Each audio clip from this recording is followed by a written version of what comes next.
is from the Double O himself, and we're also going to be meeting up with his new guitarist, Joe Holmes.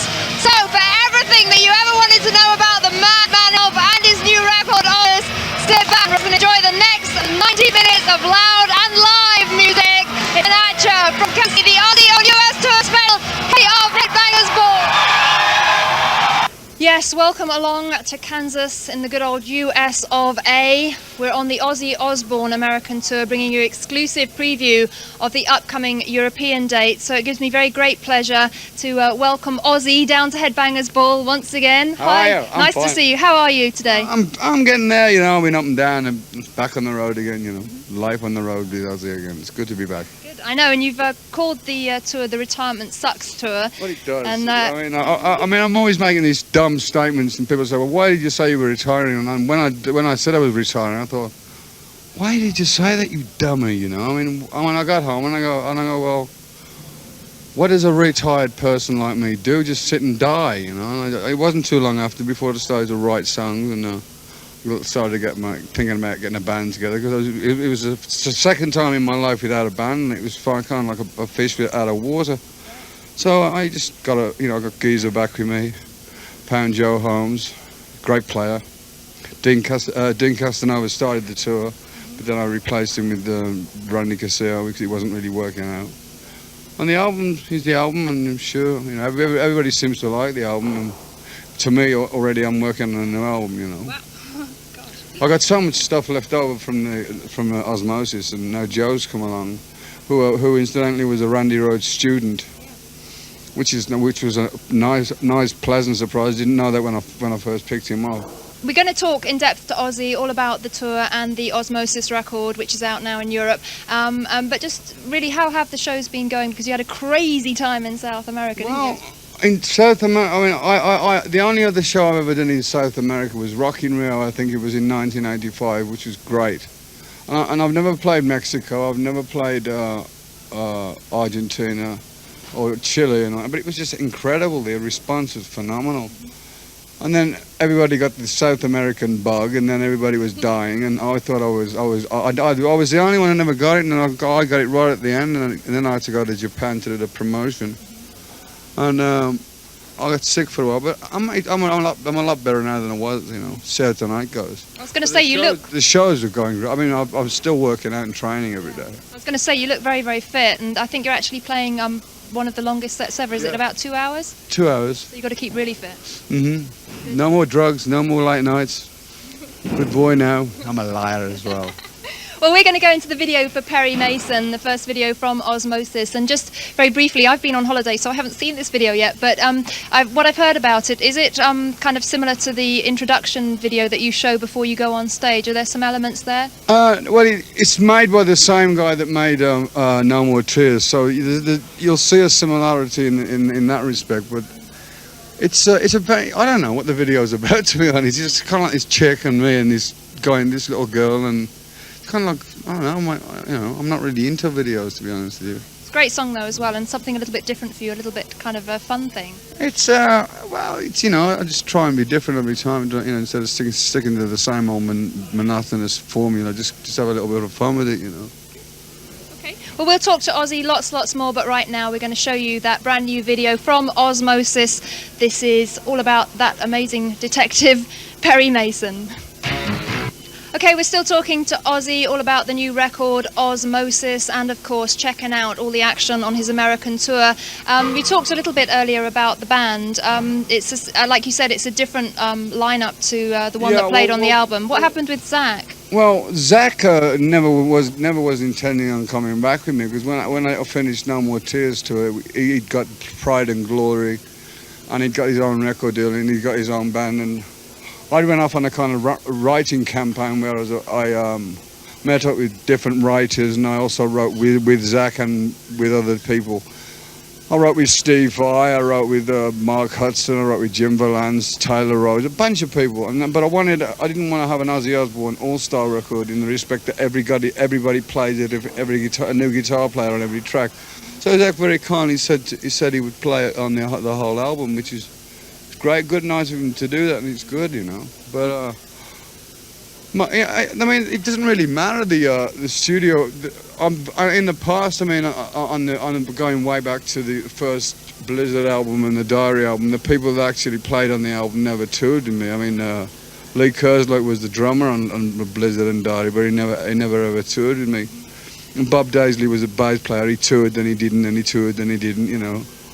And so, as long as I've got a band on the road which plays the music and we have fun, it's still the same, you know. I mean, and I have, you know, I don't want anybody to think that Zach and I have fallen out and we hate each other. 'Cause I love him. I mean, I really have a greatest respect for him, and I'm sure, I have no doubts in my mind that he'll do well. And I wish him all the luck and all the good fortune. And I know he's going to come out with a great album. Where did you actually find Joe then? Was that just through word of mouth or audition? Well, somebody said to me, "Have you heard this guy Joe?" I'll tell you who he was. Mike Inez, my old bass player, who is now with Alice in Chains. He said, "I know this guy, Joe Holmes." He said it's really worth seeing, you know. So I went down to see. Sharon went down to see him first, and with his own band, and then she said, "Ozzy, I think you should check this guy out." And I said, "No, I'll never find a guy." And so I got down to Sharon. I said, does he know any of my songs? And she says, well, I asked him to learn a few songs, and I went down a week later and jammed with him, and it was great, you know. It was like an instant thing, you know. Sounds like you've really, really bonded with him on. It's fun. I mean, I mean, I've had some fantastic players along the way. I mean, Randy was a great player. Jake Healy was a great player. Randy Rhoads, of course, was spectacular. Tony Iommi was great, you know, in his day. And I always like to think that every time I find a new guitar player, as a kid out there going, yeah, I'll learn to play because maybe one day I'll be there. And it's kind of like, I'd rather give a kid that's hungry a gig, you know, than a guy that's already there, because it gives everybody else a reason to want to learn to play a guitar, kind of thing. And I haven't let people down yet. And every time somebody stands in those shoes, it gets slightly bigger every time somebody. So you got to take your hat off for the people that keep on coming along for that alone, because, you know, Joe plays as well as anybody else, and Zach played as well as anybody else, and it's like a legacy that I've always kind of. I don't know how I keep finding these guys, but I do. You've got a real eye for spotting some new guitar talent, definitely. Very quickly, what's it like to be playing with Geezer again?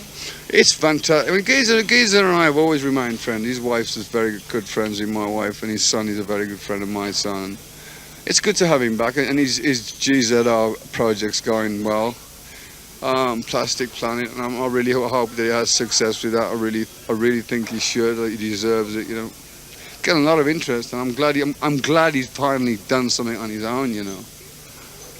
Well, we're going to see what Ozzy's talking about. We're going to check out his live band right in action on stage in Kansas right now. That's taken us to our first short break, but stick around. We're going to be talking to Ozzy some more after the break, and also we're going to be catching up with his support band Fear Factory. So stay tuned as the Headbangers Ball Ozzy Osbourne Tour Special continues. More to come from Ozzy. Here he is live.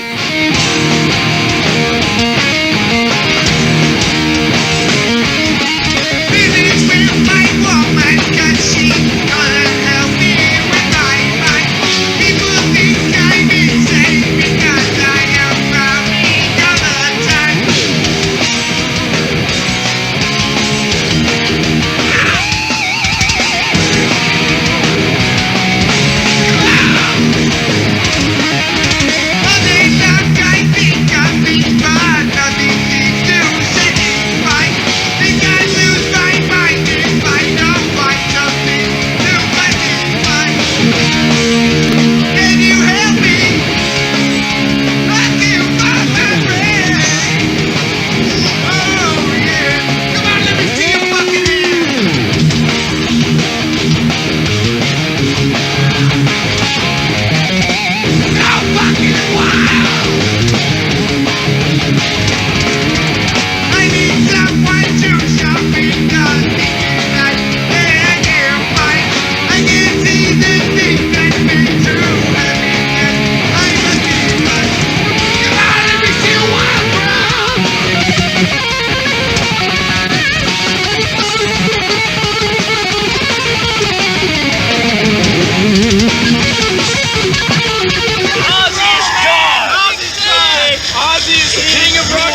This is a chance we have to go to a concert with a legend who said he would never tour again, but everybody knows that he would tour again. So we're here for this totally monumental occasion and monumental occasion. And we're here to see him make history here in Kansas City by coming back out of retirement, baby. Well, let's put it this way. I could fucking listen to Ozzy farting on a tape recorder and I'd buy his fucking album. So it fucking rolled! Yes, Europe. Right on. Right on. It's the Headbangers Ball Ozzy Osbourne US Tour special coming to you from Kansas in the US of A, and we just got back from a fantastic video. I'm pleased to see that one again. That was Ozzy teaming up with the lovely Lita Ford for Close My Eyes Forever. And Ozzy is still here, and we're going to move on now and talk about his new record Osmosis, out now in Europe. And Ozzy, it's your first studio album in something like 4 years, and I know you wanted to take a little bit of time off, but did you actually manage to switch off from music and songwriting? The way I approached Osmosis, I'd always wanted to give myself the luxury of having an open-ended schedule, in the respect that all my other records, my wife would say you got like 3 months to make a record, you got 5 months or whatever. And on this one, I just when I felt like working, I worked, and when I didn't, I didn't, you know. And it was a very leisurely album. And I think the good part about that is that if I hadn't have done that, then I would have forever been saying I should have done it when I wanted to. And but I did. I tried it. I don't think I ever want to do it again that way, because it gets too lackadaisy, and I had far too much material to choose from at the end of the day, and it just, I don't know. Sometimes sometimes the greatest things come on the spur of the moment, and other times you work at them. But I like it when it sometimes turns around and surprises me by going, wow, you know. Like for instance, on No More Tears, we were in pre-production.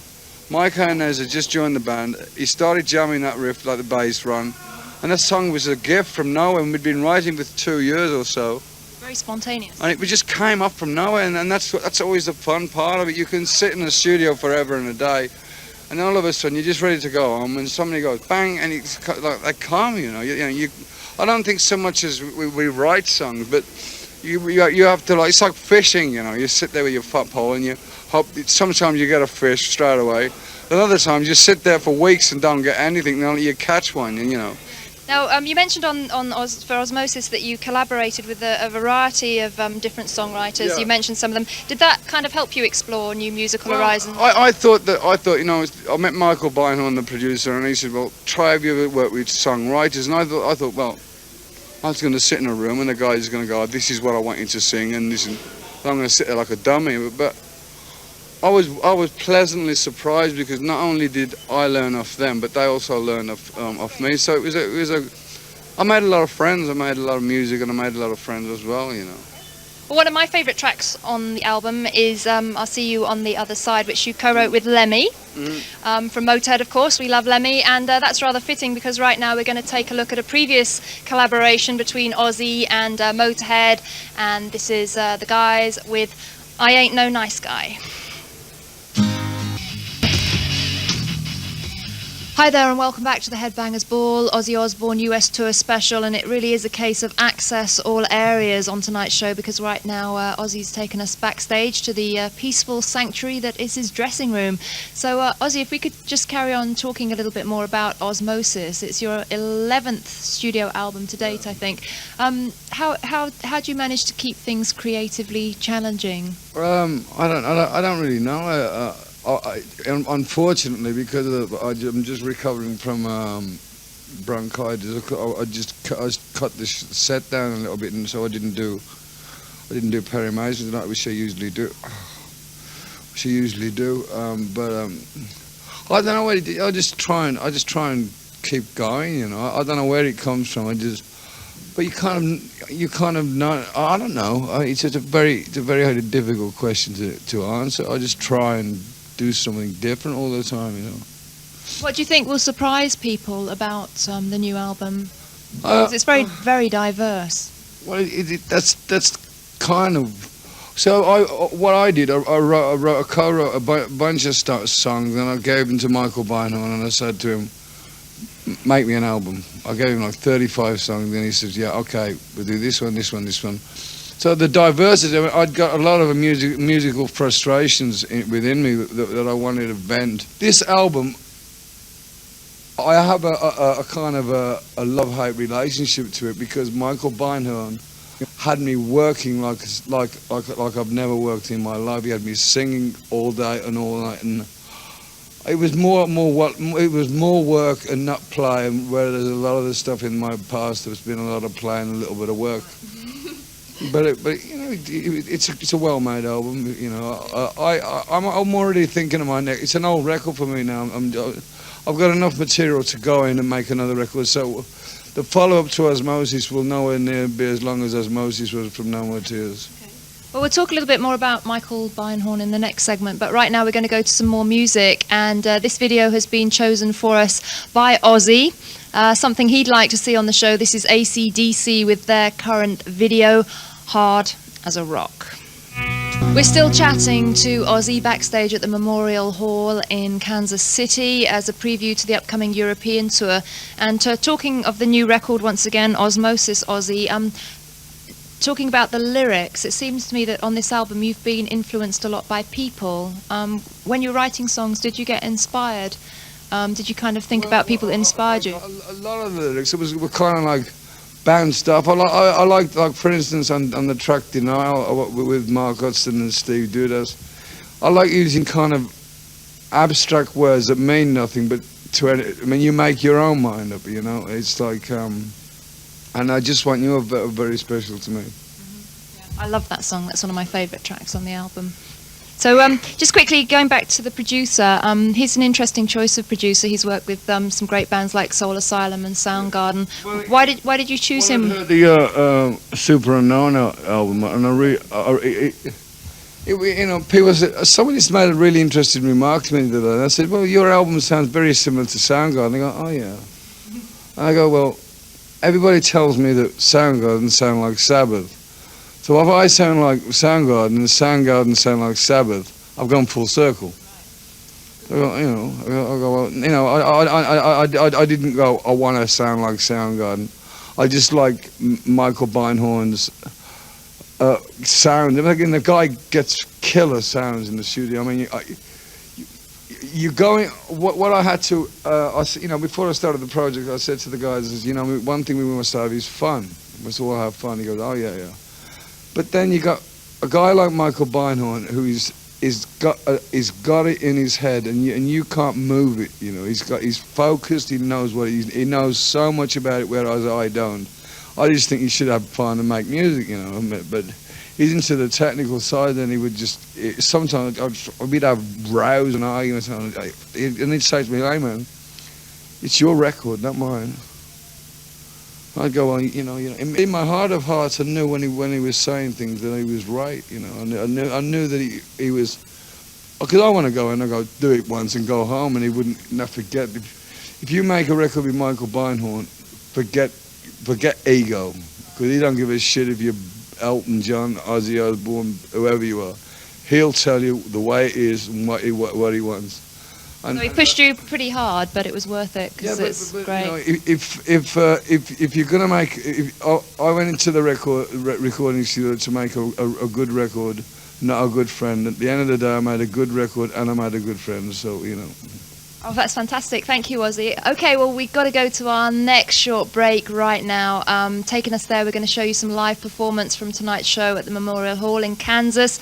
And after the break, more festivities from Ozzy's tour. And in fact, we're going to be bringing you an exclusive interview with Ozzy's fantastic new guitarist, Joe Holmes. So we'll be chatting to Joe, finding out all about his role on the tour. And then we're going to have a final chat with Ozzy after that. So stay tuned. More Ozzy festivities to come. Here he is live on stage. I always knew what I wanted to be. I knew for you. Always knew it was never me. I wanted more. It's alright, it's okay. None of them people gonna take it away. 'Cause they don't know, like I know, that I can't stop 'cause you're talking crazy. Because it's crazy.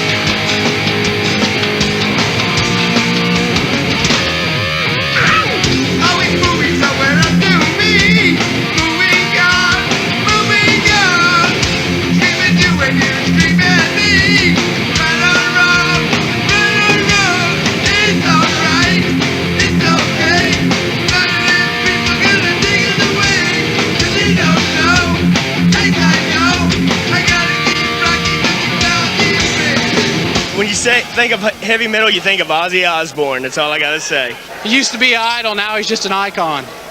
I mean, what can you say? The older, the better he gets. It's awesome. I loved it. It was the best time of my life. The best fucking concert. It was Geezer bad. Butler kicks ass. Yes. Joe Holmes kicks ass. Yes. Geezer and Ozzy back together again. Geezer. Hi there and welcome back to the final part of the Headbangers Ball Ozzy Osbourne US Tour Special, and we've got something a little bit exclusive for you now. I'd like to introduce you to Ozzy's touring guitarist Joe Holmes. So welcome down to Headbangers Ball, Joe. How are you doing today? Great. Now, fantastic gig to be touring with Ozzy. What did it mean to you when you heard that you'd got the guitarist position? It's exciting because I was always brought up, Ozzy was always my favorite singer and Randy was always my biggest influence as a guitar player, so for me it's an honor to be up here. A lot of fun. Ozzy's been saying very complimentary things about you. Now, the fantastic thing that I heard was that you were actually a student of Randy Rhoads. Could you tell us a little bit about your time with him? Yeah, I was about 16 or 17. It was a year before he joined Ozzy. He was with Quiet Riot, and I went and saw him play at the Starwood, and then my friend was taking lessons from him, so I ended up going down and I got to take him for about a year, but it was great because for someone young growing up, he put it in a really easy way to understand it. It was, everything clicked. Usually you take lessons from different teachers and everyone has a different formula, and he really made it really, when you walked out of the lesson, you understood what he showed you that day. And then not only that, he was the best. He was a great Massive inspiration. He was a great person. So for someone to idolize, or people idolize, I'm not really into idolizing, but for people to look up to someone and want to be like someone, he was the perfect guy. He was really a great player and a great person. Now, he taught you some very kind of special techniques as well. Have you been able to use those? Yeah, the thing is I never, when I went and auditioned for Ozzy, I never really learned the solos because I always had his vibrato and the scale patterns and stuff. And Ozzy, when I went and auditioned, didn't know I took lessons from him, but he could see in the playing that he goes, God, your fingers look a lot like the Randy's type, the way he held the guitar and stuff, and he really, just my whole technique, he really showed me all that, the vibrato, the scale patterns, the notes, the selection of notes and stuff. And fantastic. Now, you're following in the tradition of many, many great guitarists, as you know. I'm sure that you've wanted to bring your own style to what you're playing with Ozzy, right? Yeah, well, that's the thing is, like, right now on tour, you've got to do a Mr. Crowley or Goodbye to Romance or any of them, because I respect all the guitar players he's had, Zach and Jake and everyone. You've got people want to see him done that basically the way they were, the way those guitar players did it. So I'm keeping them kind of authentic, like the Randy's ones. I'm really trying to do, the note for note, what he was about. And then some of the Sabbath songs I'll improvise, and Suicide Solution I'm improvising like 4 minutes. I'll go off and do some stuff. But when I get to do his next record is when I'll get to put your stamp, your mark. I was actually going to say that just to finish off with the Ozzy, like I said, he said very complimentary things about you and your playing on stage and stuff. But I understand you've already started writing songs with him, so you've obviously bonded with him. We would click on that. He'll have a melody, and then I'll have a guitar riff, and we'll just keep going off of. We're really coming up with some really cool parts, so it's gonna be great. I can't wait to really get into that. But it's fun. I love coming up here and playing all the songs. It's a blast playing with Geezer and Randy and everything. It's a lot of fun. Well, thank you for talking to me, Joe, and I want to wish you lots of luck with Ozzy, because it sounds like it's going to be very exciting in the months to come, especially when you really get in there and write some songs as well. And also, we're really looking forward to seeing you in Europe. So hope you're looking forward to coming and seeing us. Thanks. All right, then. That's Joe Holmes, Ozzy's new guitarist, and right now actually I think it would be very fitting if we had a look at a video. Of course, this brilliant song was written by Ozzy and the great Randy Rhoads. We're going to have a look at Crazy Train. Okay, Well, we've got a few more moments to talk to Ozzy. We're winding up our tour special now, and just looking forward to Europe now, Ozzy. You're obviously kind of fine-tuning the set as you go, but tonight you didn't play any new material, did you? Why was that? The reason why I didn't play, I cut the show down somewhat tonight because I'm just recovering from a bad bronchitis that I got from down in South America. But and so you know, it was a bit rough at parts, but I just went for it and give it the best I had. You know, that's all you can do. I mean. So you last played in Europe, I think it was about 4 years ago. How do you feel? You looking forward to coming back? Well, you know, I have myself and myself only to blame for not being more known or successful in Europe because I have somewhat neglected it. I've just done like the few small gigs here and there, but once every blue moon and disappeared. And it is a big market that you've got to tour like anywhere else in the world. It's just unfortunate that there's not enough time in you know. But I'm definitely going to try my hardest to get a good thing going in Europe. It's just that you've got to stay out longer and keep on going, you know. And I'm ready to. I've had a 3-year layoff, so you know, I don't mind if I don't go on for another 3 years. I'm just want you know. Well, I know that you know a lot of our viewers have been writing in and saying how thrilled they are that you're coming to Europe. So we're really looking forward to that. All I can say is that you know I as you see, I mean I'm sick and I went on stage tonight and I gave it my best. It wasn't my best performance ever, but the kids didn't seem to mind and I had a great time up there. You know, that's the main thing. You know, the kids. Well, thank you very much for letting us come down on the tour. I really enjoyed the show. It's a fantastic show. Thank you. And well done. And also a brilliant new album, Osmosis. So well done for that as well. And we'll hopefully see you in Europe. So thanks ever so much, Ozzy. Thank you. Thank you. Well, that just about concludes tonight's edition of Headbangers Ball. Many thanks to Ozzy for having us down on his US tour. I've had a brilliant time here in Kansas. And do check out Ozzy when he comes over to Europe. It's a brilliant bill. You've got Fear Factory and Ozzy. And be sure to be on hand when Ozzy plays his video intro tape because it's absolutely fantastic. You will not want to miss it. So that's just about concluding tonight's edition of the show, but I do invite you to stick around for half an hour of extreme and brutal music courtesy of Into the Pit, and tonight it's hosted by Gary from Cathedral. So Into the Pit still to come with half an hour of subversive music, but taking us there we're going to check out some more Ozzy live on stage here in Kansas, and you're also going to be seeing his upcoming European tour dates. So for tonight I'm signing off. Bye bye from Kansas. Ozzy's the king of rock and roll. I saw God and he looks like Ozzy. Yeah! Woo! It fucking ruled, man. He had more energy than I've ever seen. I mean, I've seen for years, man. Jumping on it all over the place. Pumped up. Ozzy! Ozzy, baby, Ozzy! I think Ozzy did a great job coming back, entertaining everyone. Ozzy will never die. He's such a good entertainer. Ozzy, baby, Ozzy! I think he should have played his new music, but he's gonna come back at the first of the year, so it fucking kicked ass, and I'm ready to hear some more of Ozzy!